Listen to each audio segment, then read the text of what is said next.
La séance du conseil municipal est ouverte. Madame Maes va faire l'appel. Présent.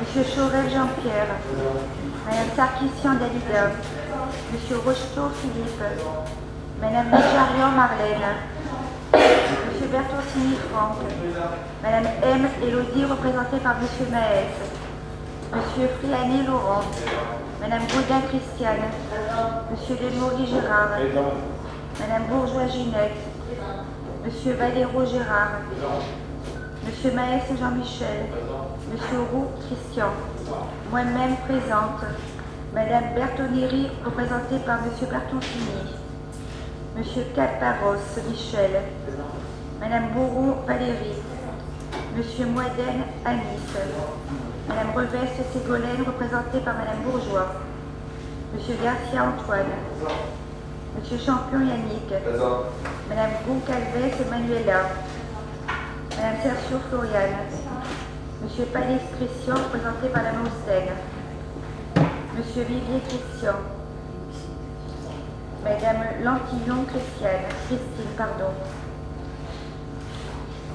Madame Hossein Véronique.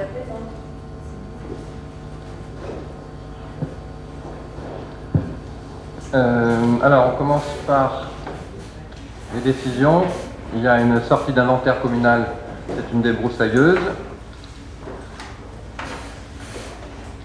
Les contentieux, un recours en annulation de la délibération approuvant le PLU de la commune. Donc, je pourrais détailler si vous le souhaitez. Monsieur Tercinet Claude contre la commune de Bandol, recours en annulation contre la décision implicite de rejet du maire de Bandol à sa demande. Donc ça concerne des clauses de contrat de poste d'amarrage au port et un déféré préfectoral, référé suspension et recours en annulation concernant une déclaration de travaux.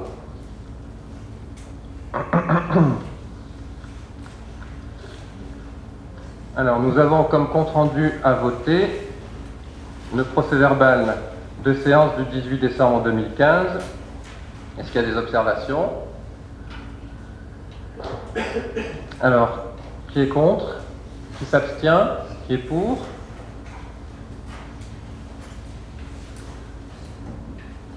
Alors, délibération numéro 1.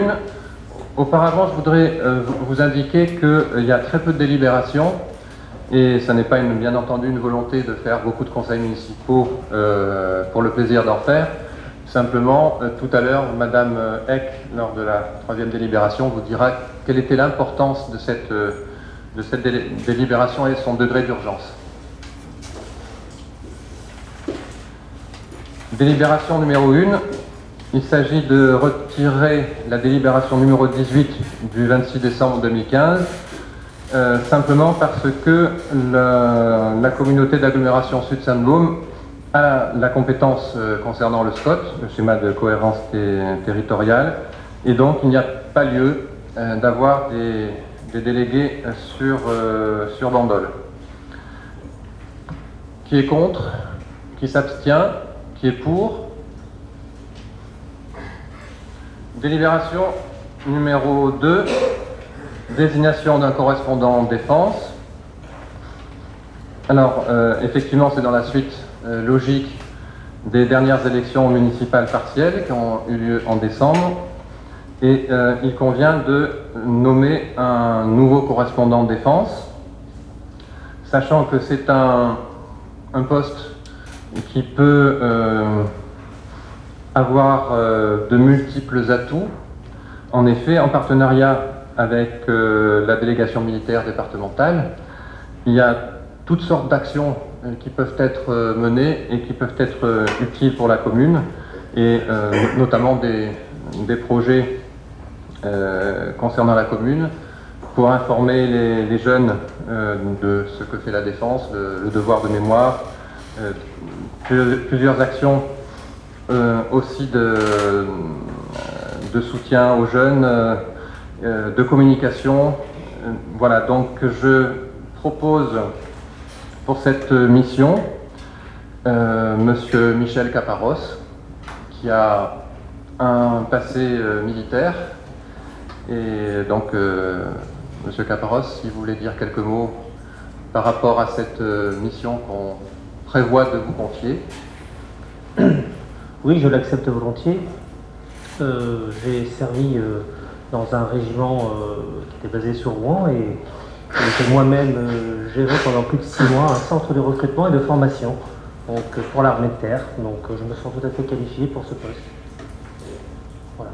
Merci. C'est parfait. Est-ce qu'il y a des questions? Qui est contre? Qui s'abstient? Qui est pour? Délibération numéro 3, Madame Eck. Alors, modification de la taxe de séjour. Conformément à l'article L 2333-26 et suivant du CGCT, la ville de Bandol, station classée depuis le 31 juillet 1923 et commune littorale au sens du Code de l'environnement, a institué la taxe de séjour. Par délibération du 19 novembre 2008, la commune de Bandol a décidé de remplacer la taxe de séjour forfaitaire pour les meublés mis en œuvre depuis le 31 décembre 1985 par la taxe de séjour au réel applicable à l'ensemble des hébergements, quelle que soit leur nature.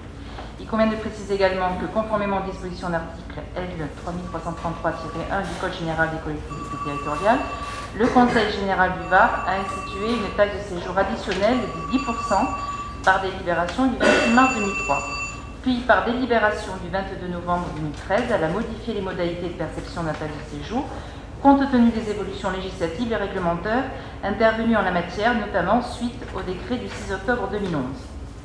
Or, une nouvelle réforme de la taxe de séjour est intervenue suite à la loi de finances pour 2015 et la loi de finances pour 2016, relevant les plafonds pour chaque catégorie d'hébergement, supprimant certaines exonérations obligatoires, ainsi que la totalité des réductions facultatives, et fixant désormais un délai au conseil municipal pour délibérer en vue de modifier les tarifs au plus tard le 1er octobre de l'année pour être applicable l'année suivante. Une dérogation est prévue pour l'année 2016 avec la possibilité de délibérer jusqu'au 1er février 2016 pour une application des nouveaux tarifs en 2016. Une note je me permets de vous interrompre, oui. C'est ça? Oui, voilà, c'est ça. Qui donc, ça a été rendait passé le 31, indispensable ce conseil municipal. Voilà, c'est passé le 30. Et on n'a pas eu le temps 2015, de la rajouter au conseil municipal précédent.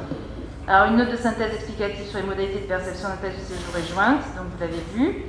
Donc, par conséquent, il est proposé à l'Assemblée de maintenir la taxe de séjour au réel pour l'ensemble des catégories et la période de perception du 1er avril au 30 septembre. Donc là, ça ne change rien.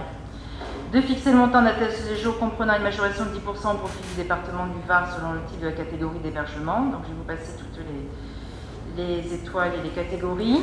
Il n'y a pas de changement non plus en matière tarifaire. D'appliquer les seules exonérations obligatoires fixées à l'article 2333-31 du Code général des collectivités territoriales, et de fixer à 50 € le montant maximum du loyer en dessous duquel les personnes peuvent être exonérées, et de fixer 2 périodes de versement du produit de la taxe au receveur municipal en fonction des périodes de location comme suit. Donc pour les locations intervenues pendant la période du 1er avril au 30 juin, le règlement doit intervenir avant le 31 juillet. Donc là, ça se passera d'une manière trimestrielle. Avant, c'était semestriel. Alors là, ça va nous permettre de pouvoir quantifier la fréquentation. On va avoir une meilleure approche de la fréquentation de l'hébergement à Bandol. Et donc, pour les locations intervenues pendant la période du 1er juillet au 30 septembre, le règlement doit intervenir avant le 31 octobre. Voilà. Y a-t-il des questions? Il y a des changements de terminologie. Avant, le palace n'existait pas, donc ça a été rajouté. Les chambres d'hôtes n'existaient pas, elles n'étaient pas mentionnées, donc maintenant elles existent. Donc il y a de nouvelles terminologies qui sont plus précises, puisque ça n'existait pas, maintenant ça existe. Donc en fait, maintenant, avant, quand on devait faire un changement de la taxe de séjour, il fallait passer une délibération 2 mois avant la date de perception, sachant que c'est différent pour chaque ville. Nous, elle est perçue du 1er avril, donc ça veut dire qu'il fallait qu'on passe une délibération au plus tard au mois de février, 2 mois avant. Maintenant, l'État souhaite que ce soit uniformisé sur tout le territoire. Donc maintenant, il nous impose, lui, d'avoir tous les éléments pour le 1er janvier de chaque année. Ce qui sous-entendra que quand on aura à faire un changement en matière de taxe de séjour, il faudra passer une délibération au mois d'octobre. Et ça, maintenant, c'est commun à toutes les villes de France. Voilà. Avant, chacun pouvait choisir à partir du moment où c'était 2 mois avant la perception. Maintenant, on n'a plus le choix, ce sera en octobre. Donc attendez-vous à ce qu'au mois d'octobre, on repasse une délibération concernant la taxe de séjour. Voilà, c'est tout. Rien à dire de plus. Ben, on va passer au vote, bien sûr. Qui est contre? Qui s'abstient? Qui est pour? Eh bien, malheureusement, il n'y a pas d'autre délibération. Donc ce conseil municipal est terminé. Je vous remercie.